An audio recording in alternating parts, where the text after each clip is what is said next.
క్రీస్తునందు ప్రియమైన సహోదరి సహోదరులకు యేసుక్రీస్తు నామములో శుభములు. దేవుని యొక్క నూతనమైన కృప మీకు కలుగునుగాక. ఈరోజు దేవుడు మనకి ఇచ్చిన మాట మత్తయి సువార్త 12వ అధ్యాయం 3వ వచనం. ఆయన వారితో ఇట్లనెను, తానును తనతో కూడా నున్నవారును ఆకలిగొని ఉండగా దావీదు చేసిన దాని గురించి మీరు చదవలేదా? ఈ మాటలు మత్తయి సువార్తలో మనం చూస్తున్నాం. ఈ మాటలు యేసయ్య తనతో వాదించిన శాస్త్రులతో పరిచయాలతో చెప్తున్నట్టు మనం చూడగలం. ఒకరోజు యేసయ్య తన శిష్యులు విశ్రాంతి దినమున పంట చేలులో పడి వెళ్తున్నప్పుడు వారికి ఆకలేసి వాళ్ళ శిష్యులు ఏం చేస్తారంటే అక్కడ వెన్నులు తుంచుకొని తింటూ ఉంటారు. అది చూసి శాస్త్రులు పరిచయాలు అంటారు కదా, నీ శిష్యులు ఎందుకు ఈరోజు విశ్రాంతి దినాన ఇది తీసుకొని తింటున్నారు, ఈ వెన్నులు తుంచుకొని తింటున్నారు, ఈ విశ్రాంతి దినాన్ని తినకూడదు కదా అన్నప్పుడు యేసుప్రభువారు ఈ మాట గుర్తు చేస్తున్నట్టుగా మనం చూడగలం. ఆయన వారితో ఇట్లనెను, తానును తనతో కూడా నున్నవారును ఆకలిగొని ఉండగా దావీదు చేసిన దాన్ని గురించి మీరు చదవలేదా? తానును తనతో కూడా నున్నవారును ఆకలిగొని ఉండగా అంటే ఎప్పుడైతే ఆకలిగొని ఉన్నారో శిష్యులు విశ్రాంతి దినమున పంట చేలులోనున్న వెన్నులు తుంచుకొని తినడం పరిచయులకి నచ్చలేదన్నమాట. అందుకు వాళ్ళ ఆ మాటని చెప్తున్నారు. చెప్పినప్పుడు ఇక్కడ చెప్తున్నారు కదా, యేసయ్య మీరు చదవలేదా? మీరు చదువుతుంటారు కదా, దేవుని వాక్యాన్ని పఠిస్తుంటారు, ధ్యానిస్తుంటారు కదా, ఇప్పుడు కూడా దావీదు గురించి చదవలేదా? దావీదు కూడా ఒకరోజు అంటే దేవుని మందిరంలో ఉన్నవి రొట్టెలు, సమకపు రొట్టెలు కేవలం యాజకులు మాత్రమే తినాలి, యాజకులు వారి కుటుంబ సభ్యులు.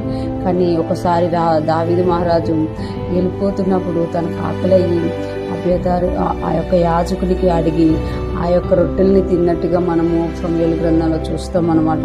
అంటే అక్కడ అడుగుతారు ఆ యాజకుడు, నువ్వు పరిశుద్ధంగా ఉన్నావా, నీతో ఉన్నవారు పరిశుద్ధంగా ఉన్నారా అని. అంటే రాజు ఆజ్ఞను బట్టి మేము రాజు పని మీద వెళ్తున్నాం కాబట్టి మేము పరిశుద్ధులమే అని ఆ సమకపు రొట్టెలు అంటే లేవీయులు మాత్రమే, యాజకుల కుటుంబం మాత్రమే తినాల్సిన వాటిని దావీదు తిని తన పనులకి ఇచ్చినట్టు అక్కడ మనం చదువుతుంటాం. అదే మాటని ఇక్కడ యేసయ్య గుర్తు చేస్తున్నారు. అంటే దావీదుకి దేవుడు కృప చూపించినప్పుడు నేను ఈ విశ్రాంతి దినానికి దేవుడినై ఉన్నాను కనుక నాతో ఉన్నవారు కూడా పరిశుద్ధులే అని ఇక్కడ తెలియజేస్తున్నమాట. విశ్రాంతి దినము నియమింపబడింది, కానీ విశ్రాంతి దినాన్ని ఆచారంగా శాస్త్రులు పరిచయాలు చేసేసామట.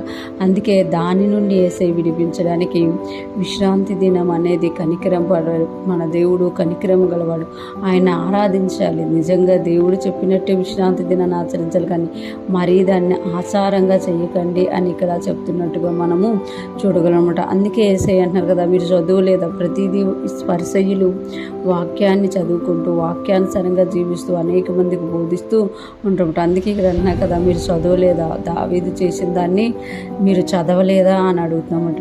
ఇక్కడ మనం చూసుకుంటే యేసయ్యతో ఉన్నప్పుడు మనం దేవుని వాక్యానుసారంగా జీవించినప్పుడు ఆయన మనల్ని ప్రతి విషయంలో కూడా నడిపించేవారిగా ఉన్నారు. వాక్యాన్ని చదవడమే కాదు, దాని ప్రకారం జీవించేవారిగా మనం ఉన్నామన్నమాట.